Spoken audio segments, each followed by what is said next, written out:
Excuse me, Judge Maxine. Oh, hello, Falcon. Nice work on the catacombs business. Word has really spread about your impromptu lawyering skills. Really? I'm gaining a reputation. Hey, I helped too. Of course you did, Robinson? Harrison? Right, Sparrington.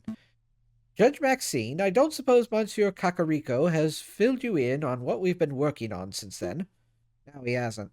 How to put this? Yeah, let's go with the first one.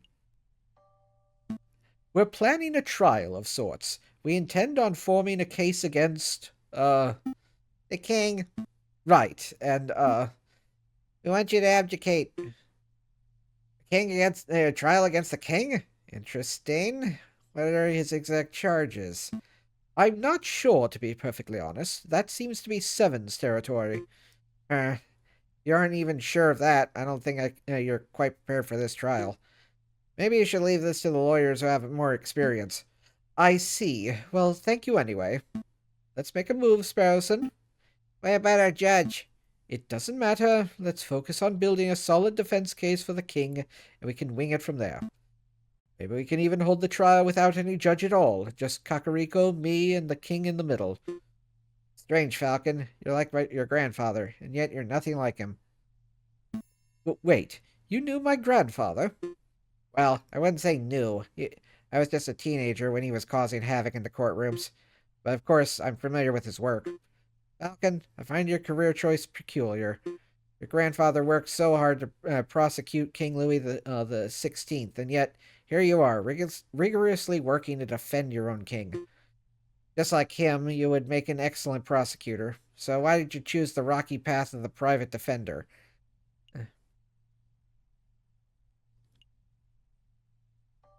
To be honest, I'm not entirely sure. Maybe I just wanted to take myself out of my grandfather's shadow. I want to carve my own path as a lawyer. I don't want to be a poor imitation of an old hero. Quite understandable. Oh, and look at the time. I'm due back in the courtroom. But before I go, let me just say I would be happy to abdicate your trial, Falcon. Really? That's fantastic. Thank you, Your Honor.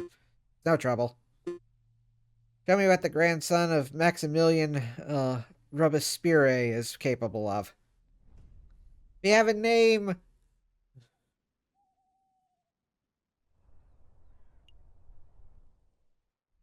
Hey, offices. What's the plan for today? Hitting the Louvre, checking out La Halles again? Actually, I was thinking... 7? How rude. Don't they teach you to knock? No time for bickering, JJ. It's time. Time? For what? The trial, you dunce. Already? Large protests has started to form at the Place de Concorde. No doubt it'll turn into an unruly mob before long. Spirit of revolution is in the air. We must act now. I'm going to start the necessary preparations at the courthouse, so I need you to get the king from the Palais Royal. You want me to drag the king to the courthouse? I'm not even sure that I can drag him from his chair. Use diplomacy, you dolt. I'm sure you'll think of something. Right. Come along, Sparrowson. We have a king to defend. Yeah, this is gonna go well. After all, history told us that nothing bad happened to the French king. Right? I failed history. Falcon and Sparrowson rush across the city. Scores of angry eyes watch the pair's every movement. Kakariko was right. The spirit of revolution is in the air. Outside the Palais Royal, a crowd has started to form. The royal guards watch in nervous anticipation. 6,600 and... 3,000... Oh, I can't read numbers today. Save it. We're number 1. You again. Shouldn't you be in jail? There's no time for that nonsense. Your Majesty, we need you to come with us. Why? Well, let's go with honesty. There's a trial? Well, why didn't you say so? I love trials. Oh, am I needing to give testimony? Please say it so. As a matter of fact, Your Majesty, yes. I think you will need to give a testimony. Oh, goody, goody, goody. Well, what are we waiting for? Let's go. Well, that was easy. Anyone spot us? I don't think so. It's still early. The crowds are only just starting to form. With any luck, we can get this trial over with before anyone realizes what's going on. You. Uh-oh. You treasonous meatheads. You actually captured the king. Captured? Clearly a joke, Your Majesty. Ah, very subtle. I like it. So it's true. You do intend to hold a trial. Your actions are utterly despicable. You are all on the same level as the filthy rebel dissenters. Do you actually intend to stop us, Inspector? Any other day I would. You're rotten lawbreakers through and through. I want nothing more to see you tried and punished for your traitorous stances. But I owe you a debt. To you, Falcon, and to Monsieur Kakariko. So you'll let us pass? I have ordered for a dozen National Guards to set up a perimeter around the entrance of the Palais de Justice. Rebels will inevitably catch word the king is here. They will try to storm the building, and when you do, we will be ready to hold them off. That's amazing. Thank you, Inspector. Go on, before I change my mind. Let me just take a little drinky. Come here, burbs.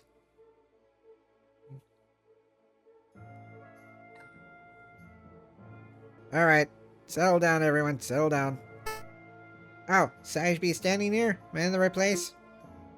Where you are is perfect, Your Majesty. Now, where is everyone here? JJ Falcon present. Defense is ready, Your Honor.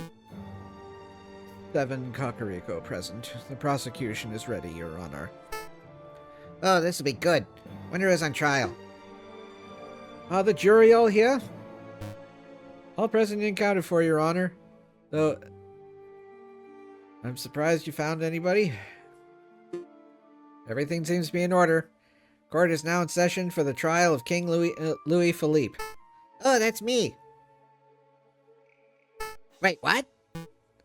Calm down, Your Majesty. We're simply prosecuting you for a short list of 32 crimes against the French people. What is this madness? Did you set me up to this? Well, yes and no. For your defense, Your Majesty. I'm so confused. Hello, so confused. I'm Kakariko. Process is simple. I'll state the charge that is being leveled at you and present my evidence for the charge. You and your defense will have the opportunity to present their own counter-evidence. I'm even more confused. Just let us do the talking, Your Majesty. We're doing this for your own good. We won't want you to end up like, Louis the 16th now, should we?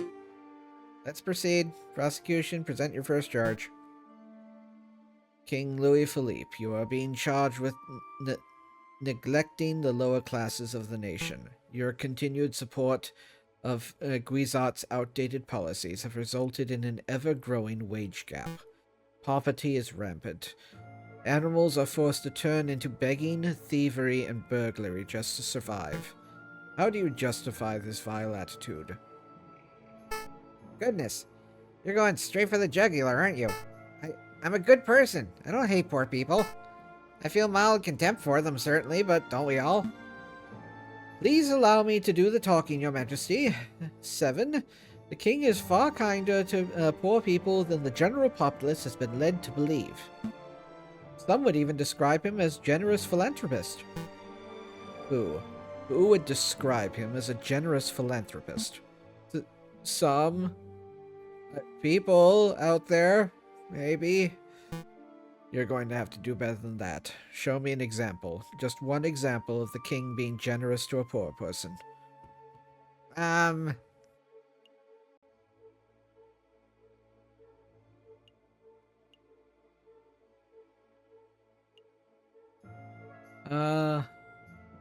It's probably everybody, but is it the king is...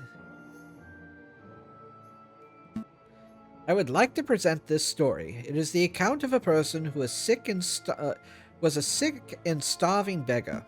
One day, this beggar was approached by the king. Did the king offer the beggar money? No. He offered something far better. He offered the beggar financial advice.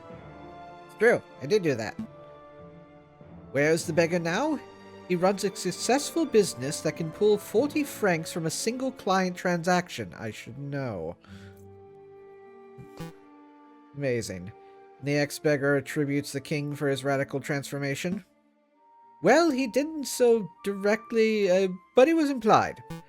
Interesting. Would you mind telling us the name of this person?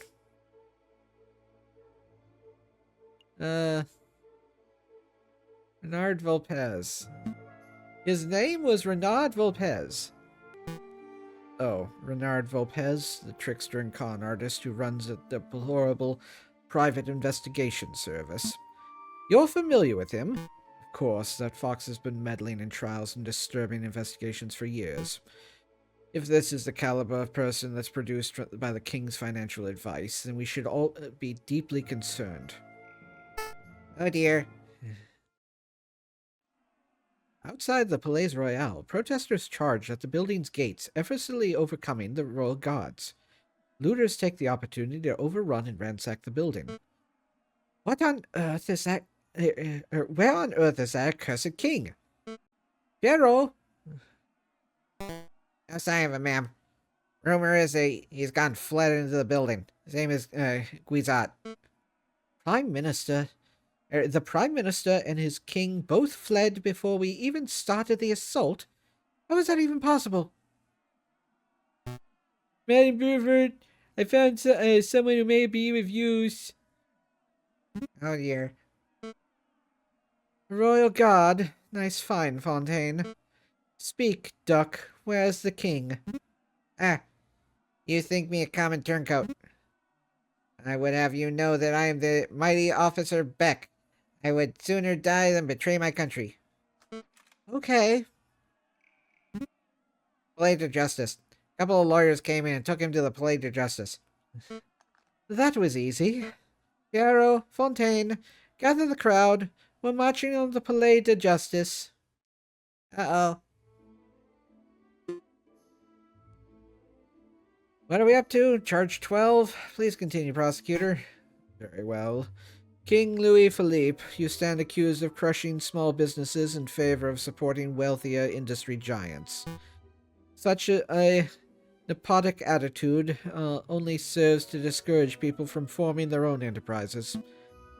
I disagree. As a self-made businessman, the king has constantly shown his support for all businesses, big and small. Another ludicrous assertion from the defense. Prove me wrong, JJ. Where has the king ever shown support for a grassroots business? I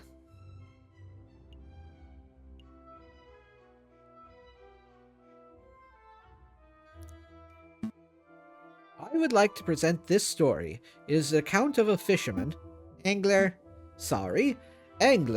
who recently caught an enormous catfish from the Seine. Some say the fish was as large as 2 meters. Upon catching the fish, the king congratulated the man and offered him compensation for his efforts. Compensation for his efforts? You mean he bought the fish? In so many words, yes. Well, putting aside how weak an example that is of a man supporting local business, I see a much more pressing issue. There is no way that a fisherman caught a 2-meter catfish from the Seine. What if he had killer bait? Like, say, a box of high-end chocolates? Ludicrous. Nobody would be stupid enough to use chocolates as fishing bait. You guys can't be serious. Also, that doesn't follow what we did in the last chapter. Because I didn't give them those. Outside the doors of the Tribunal de Grande, Inspector Voltaire watches the ever-growing crowd of protesters. National Guard poises their bayonets, keeping the angry mob at bay. So many bays. Disgusting rabble, a lot of them. Oh, it looks like the guards are letting someone through. Emissary of the rebels? Or perhaps one who considers themselves a leader? Are you the officer in charge of the barricade? I am. I came to talk to you directly. I feel we can settle this mutually. No violence, no casualties. Wouldn't that be marvelous? We only have one demand. That is, that you stand aside and let me escort the king out of the building. Grant me that, and I will order the crowd to disperse. I don't know if this is your first revolution, mademoiselle, but it certainly isn't mine. If your protesters want the king, then they'll have to get past the line of National Guards. And I don't think your people have the skill, equipment, or raw numbers to accomplish such a feat. ...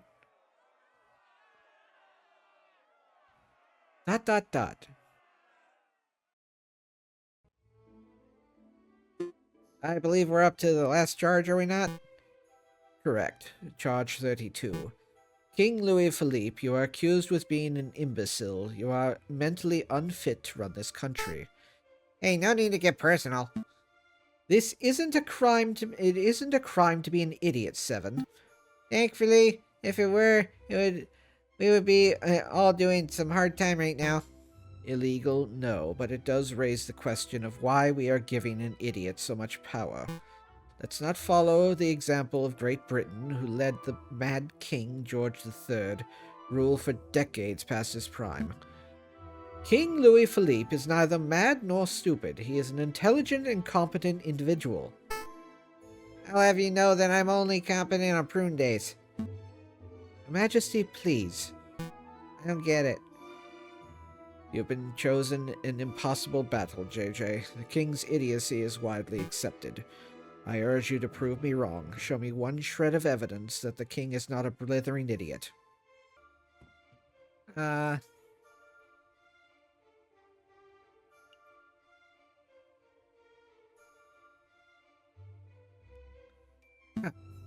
would like to present this account given by a local librarian. He asserts that the king is something of an avid reader. Picture books don't count, JJ. Oh, I had no idea that an expansive history of the Macedonian Empire was a picture book. The king has been known to check out as many as a dozen thick books on a single day, covering a whole range of subjects. Face the facts, Seven. This king is an educated man. Perhaps a test is in order. That won't be necessary. What is the name of that book you mentioned? An Expansive History of the Macedonian Empire. Tell me, Your Majesty. Where is Macedonia? Where? Yes.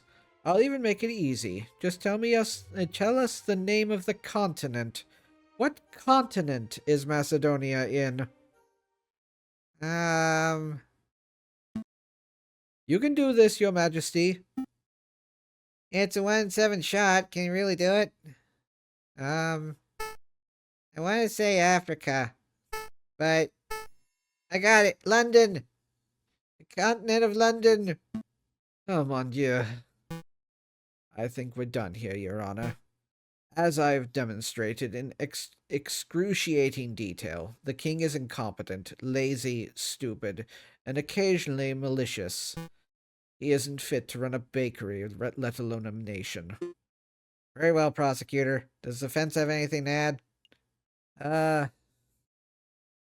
Sure, why not? Yes, Your Honor.